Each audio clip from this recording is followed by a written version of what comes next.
Can you respond to the allegations that your opponent is selling votes for jobs? Well, we're obviously deeply concerned about this. We've asked for this to be investigated by whatever the appropriate investigatory bodies are.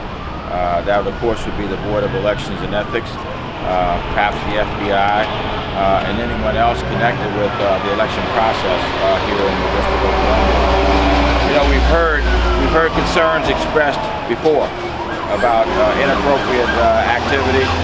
When I was out at Turkey Thicket on Saturday, there were a couple of people who alleged that they had been paid to vote for Mr. Fenty.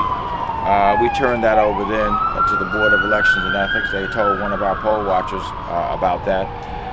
So to hear this yesterday really is kind of a continuation of what we've heard previously. Have you spoken to him personally about it? I have not spoken to him personally about it. I think this is something that really should be pursued by the appropriate investigatory bodies to ascertain as quickly as possible the potential validity of this. As I'm sure you all saw, there was certainly a person who alleged that they've been promised a job in return for their vote. There was a phone call made to a number of campaign headquarters. It turned out to be Mr. Fenty. So again, there's nothing. There are very few things that are more sacrosanct and sacred than the voting process, and we want to make sure it is fully preserved here in the city. Mr. Chairman, you were looking down talking to her. I didn't quite hear exactly what you said. Are you at what investigation have you asked for, and what's the concern? Yeah, we've asked for an investigation into the allegation that someone was offered a job in return for their vote. That came out yesterday on the heels of allegations that we've heard before about vote buying.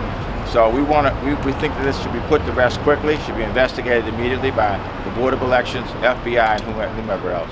Is there any indication to you that it's more than an isolated incident or two, or are you concerned that it might be more pronounced than that, you just don't know?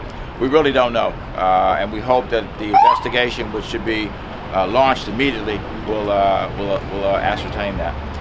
Well, how do you, even if an investigation is launched immediately, there's no investigative body that's going to be able to do this before the election or come to a conclusion before the election, considering the election's 3 days away. How concerned are you about this has already taken place and that some of these ballots were people who actually people who have voted?